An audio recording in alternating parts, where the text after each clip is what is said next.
बुद्धि का उपयोग। बहुत समय पहले की बात है। एक साहूकार की पत्नी अपने 3 बेटों और बहुओं के साथ रहती थी। सुखी परिवार था और सब लोग आराम से रहते थे। यह जमीन और जंगल तुम्हारे पिता के बड़े परिश्रम का फल है, माँ ने अपने बेटों को बताया था। जमीन की उपज और जंगल की लकड़ी बेचकर उन्होंने इतने जमीन और जानवर खरीदे थे और इतना बड़ा घर बनाया था कि जिसमें सारा परिवार सुख से रह सके। वे सब एक टीले पर खड़े थे जहां से धान के खेत दिखाई देते थे। फसल कटने के लिए तैयार खड़ी थी और पके धान की बालियां धीमी धीमी बाजार में लहरा रही थीं। माँ की आवाज में गर्व था। हाँ, मुझे पिताजी के साथ सुबह सुबह अपने खेतों में जाना अब भी याद है। रघुनाथ, जो सबसे छोटा था, बोला, मुझे खलियानों में काम करना बहुत ही अच्छा लगता है। वह किसान का बेटा था और अपने पिता की ही तरह खेती बाड़ी करता था। उसे कड़ी मेहनत करनी पड़ती थी। मजदूरों को संभालना, उपज को इकट्ठा करना, उसके लिए सही खरीदार ढूंढना आदि। फिर भी अपनी जमीन, अपनी मिट्टी से उसे बहुत प्यार था। माधव और राधे भी आगे पढ़ना चाहते थे। माँ अपने दोनों बड़े बेटों की तरफ देखती हुई बोली, और तुम्हारे पिता को दोनों की सफलता पर बहुत खुशी भी थी, पर जमीन के प्रति तुम्हारे इस प्यार की वह बहुत कद्र करते थे और इसीलिए अपने आखिरी समय में उन्हें किसी तरह का दुख या क्लेश नहीं था। उनकी अंतिम इच्छा यही थी कि इस जमीन जायदाद का बंटवारा ना हो और इस विशाल घर में तुम लोग मिलजुल कर एक साथ रहो। हाँ हाँ माँ, माधव बोला, हम कभी उनकी इच्छा के विरुद्ध नहीं जाएंगे। माधव, उनका ज्येष्ठ बेटा, जो कि पेशे से पंडित था, गांव और उसके आसपास के लोग माधव से कई मामलों में राय लेने आते थे, सो माधव का गुजारा बढ़िया तरीके से हो जाता था।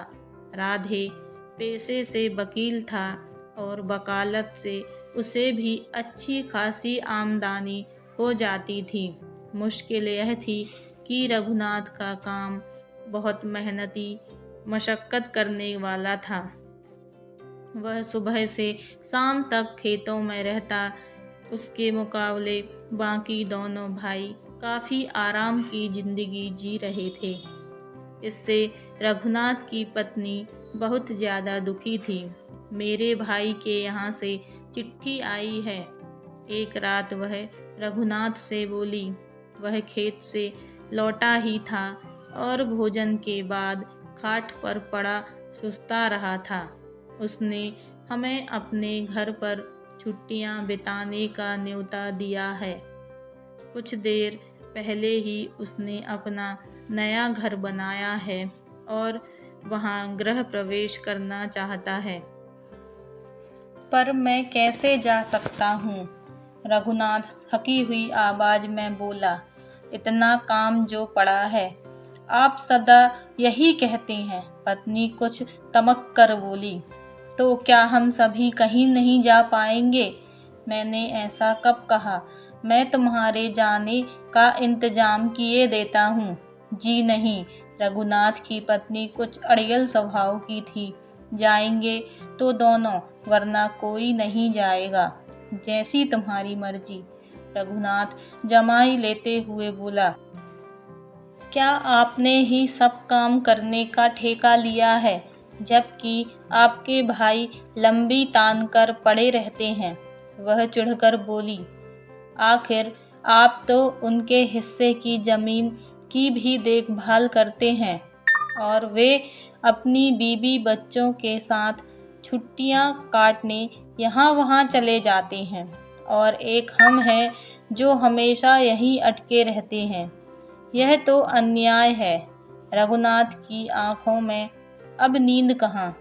आप तो मेरी बात मानिए, उसकी पत्नी कह रही थी। जायदाद के बंटवारे की बात चलाइए ताकि हम लोग अलग रह सकें। उससे आपको अपने लिए कुछ समय भी मिलेगा। फिर तो रघुनाथ के कानों को हर रोज यही बात सुननी पड़ती और रघुनाथ को लगा कि शायद उसकी पत्नी ही सही है। मेरा काम मेरे भाइयों के काम से ज़्यादा अहम है। मेरे ही वजह से दोनों इतने ठाठ से आराम से रहते हैं। उसने सोचा। एक रोज जब सब नाश्ता कर रहे थे, रघुनाथ ने माँ और भाइयों से कहा कि उसे जायदाद में से उसका हिस्सा चाहिए। क्या कह रहे हो रघुनाथ? माँ को सुनकर धक्का लगा। तुम्हारे पिता चाहते थे कि तुम सब मिलजुल कर एक होकर रहो। यकायक क्या हुआ? अगर रघुनाथ यही चाहता है तो यही सही। माधव शांत स्वर में बोला। ठीक है, माँ ने हामी भर दी। लेकिन एक बात गांठ बांध लो रघुनाथ, कोई भी काम छोटा या बड़ा नहीं होता। मैं मानता हूँ कि खेती बाड़ी बहुत महत्वपूर्ण और मेहनत का काम है, पर बाकी काम उतने ही महत्वपूर्ण और गौरवपूर्ण होते हैं। इस बात का एहसास तुम्हें जल्द ही हो जाएगा। जमीन जायदाद के सभी कागजात जिनके आधार पर बंटवारा होना था, तैयार किए गए। रघुनाथ बहुत बढ़ चढ़कर सब चीज़ें सीख समझ रहा था, जबकि उसके दोनों भाई चुपचाप यह तमाशा देख रहे थे। एक दिन उसकी माँ बोली, मेरे बच्चों, किसी भी जरूरी काम को करने से पहले पुरी जाकर भगवान श्री जगन्नाथ के दर्शन करना हमारे परंपरा रही है। कल हम सब लोग वहाँ चलेंगे और फिर लौटकर बंटवारे का काम भी संपन्न करेंगे। बेटों ने बात मान ली और अगले ही दिन अपनी पत्नियां और माँ के साथ यात्रा पर निकल पड़े। मंदिर में दर्शन के बाद वे लौट रहे थे तो माँ ने कहा, बच्चों, मैं बहुत थक गई हूँ और भूख भी लग रही है। आगे चलने से पहले यहाँ बैठकर कुछ खा लेते हैं और आराम भी कर लेते हैं। गांव के बाहर ही एक पुराना मंदिर था और पास में ही खाने की दुकान भी थी। जब तीनों भाई रुपयों की थैली ढूंढने लगे तो थैली नदारद। ओह, माधव बोला, मुझे याद आ रहा है कि मैंने उसे माँ को सौंपा था।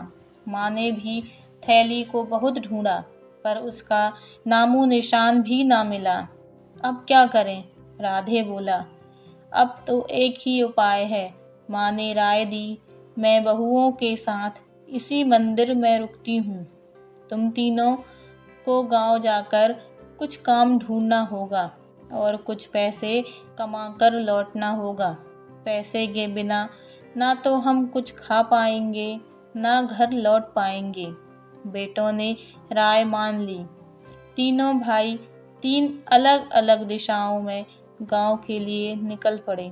चलते चलते रघुनाथ को कुछ लोग मिले जो किसी गंभीर विषय पर बात कर रहे थे।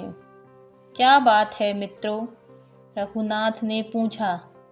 क्या मैं कुछ मदद कर सकता हूँ? जमीन के इस हिस्से में सदा ही पानी जमा बना रहता है और हम इसमें कुछ भी नहीं उगा पाते। फिर भी हमें राजा को इसका लगान देना पड़ता है। एक गांव वाला बोला।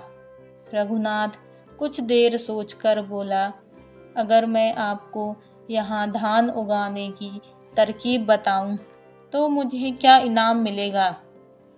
चांदी की 100 मुद्राएं, गांव वालों ने खुशी से कहा। रघुनाथ तो बहुत निपुण किसान था। बोला, गोबर और मिट्टी को मिलाकर उसके गोले बना लो, उन्हें गीला और नरम रखो, फिर हर गोले में बीज डाल दो और उन्हें सूखने दो। गांव वाले बहुत ही ध्यान से रघुनाथ की बात सुन रहे थे। फिर उन्होंने पूछा, उन गोलों को इस जमीन में डाल दो।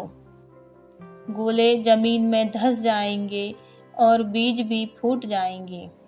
गांव वालों ने उसे धन्यवाद दिया और प्रसन्नतापूर्वक 100 मुद्राएं दे दी, जिन्हें लेकर रघुनाथ मंदिर लौट आया। इधर चलते चलते राधे ने भी पेड़ के नीचे बैठ के व्यक्ति को देखा, जो काफी दुखी लग रहा था। वैसे तो बहुत प्रसन्न दिखता था, पर किसी वजह से परेशान था। किस बात की चिंता है मित्र? राधे ने पूछा। तुम उदास दिख रहे हो, क्या मैं तुम्हारे किसी काम आ सकता हूँ? जी, अगर आप कर सकें तो। आदमी ठंडी सांस भरकर बोला, हम 4 भाई हैं। वह कहने लगा, मृत्यु के पहले हमारे पिताजी ने अपनी सारी संपत्ति हम चारों में बांट दी थी, लेकिन एक काली बिल्ली थी जिसे बांटना बहुत मुश्किल था। हमने फैसला किया कि बिल्ली हम सबकी साझी होगी, लेकिन चारों भाई उसकी एक एक टांग के मालिक होंगे। कहते हुए वह रुका। बहुत अच्छा, राधे बोला। तो एक दिन बिल्ली छत से नीचे गिर गई और उसकी वही टांग टूट गई जो मेरे हिस्से में आई थी। राधे को मामला बहुत ही रोचक लग रहा था। मैंने उसकी जख्मी टांग पर तेल में भीगी हुई पट्टी बांध दी।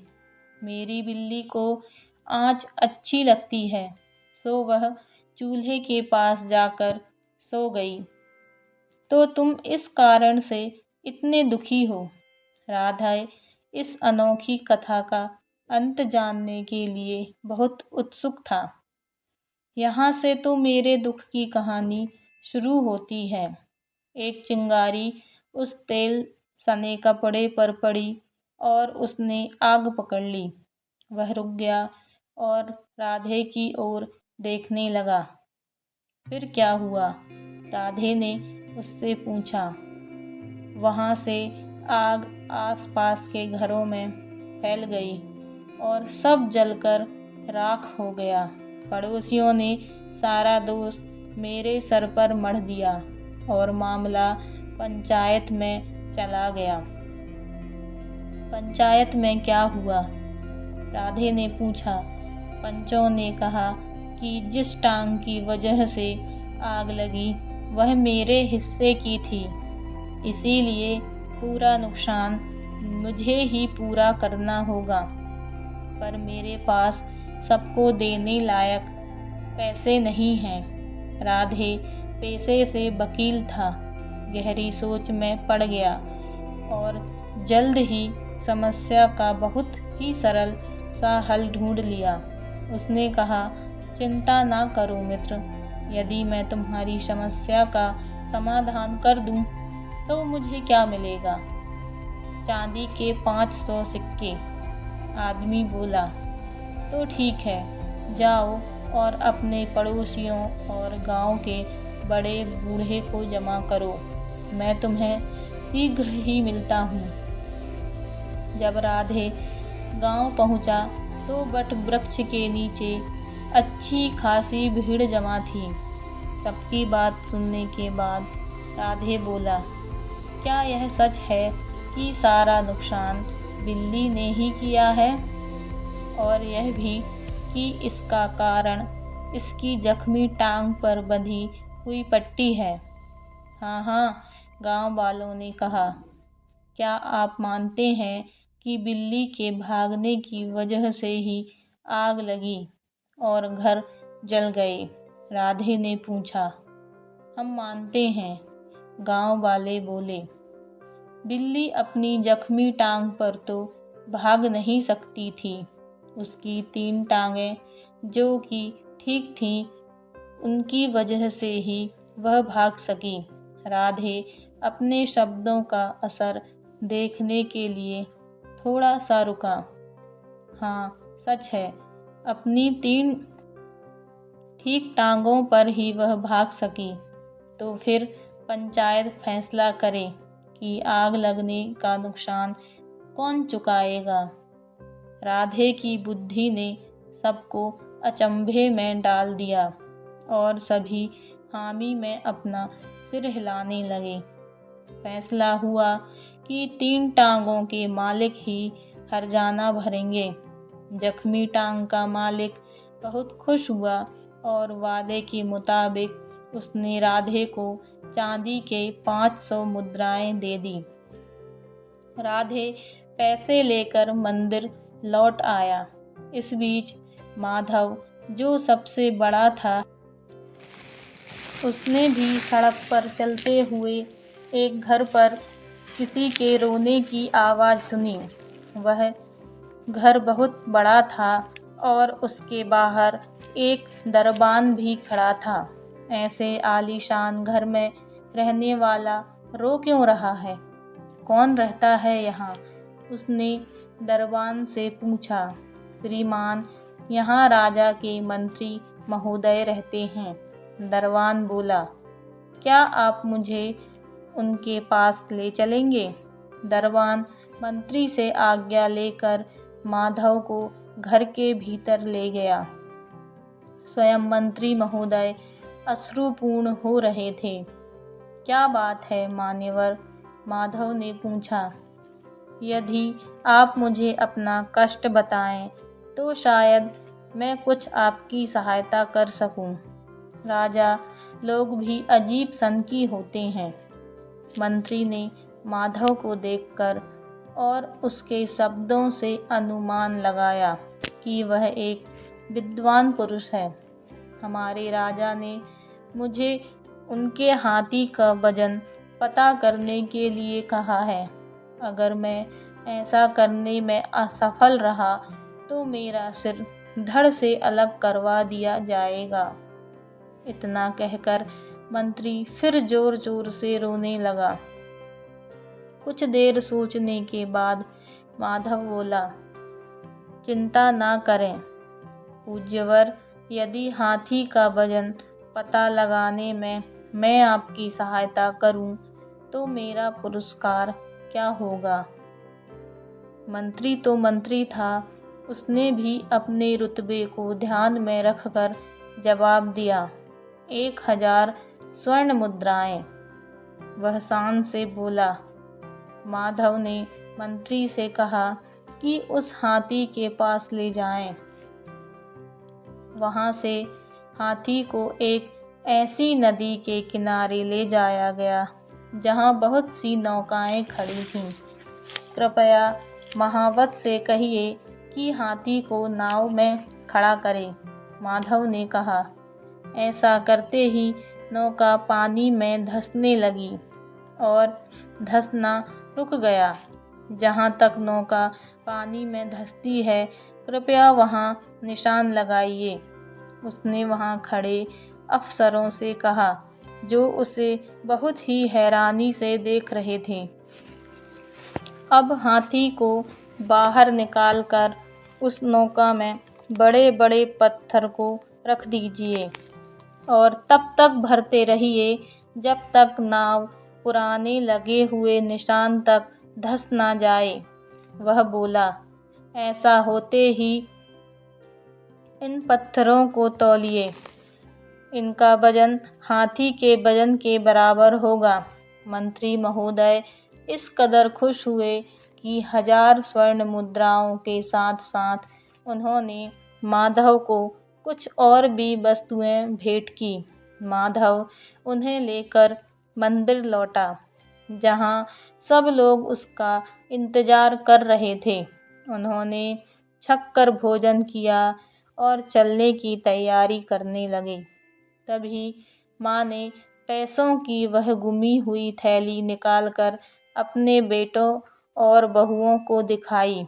मैंने जानबूझकर इसे छिपा दिया था। उसका स्वर गंभीर था। मैं तुम्हें सिर्फ यह दिखाना चाहती थी कि हर काम अच्छा है। रघुनाथ, मुझे आशा है कि तुम समझ गए होगे कि तुम्हारे भाई भी बहुत कमाते हैं, जो सारे परिवार के भरण पोषण के काम आते हैं। रघुनाथ और उसकी पत्नी को बहुत ही गिलानी हुई कि उन्होंने परिवार को बांटने की बात सोची। फिर सब घर लौट आए और कई वर्षों तक एकजुट होकर रहे। बुद्धिमान माँ को संतोष था कि उसके परिवार में जो छोटी सी दरार पड़ गई थी वह अब भर चुकी है। अगर कहानी अच्छी लगी हो तो चैनल को सब्सक्राइब करें और बेल आइकन को प्रेस करें ताकि आपको कहानी से जुड़ी अपडेट समय पर मिलती रहे। राधे राधे। लाइक शेयर करना ना भूलें।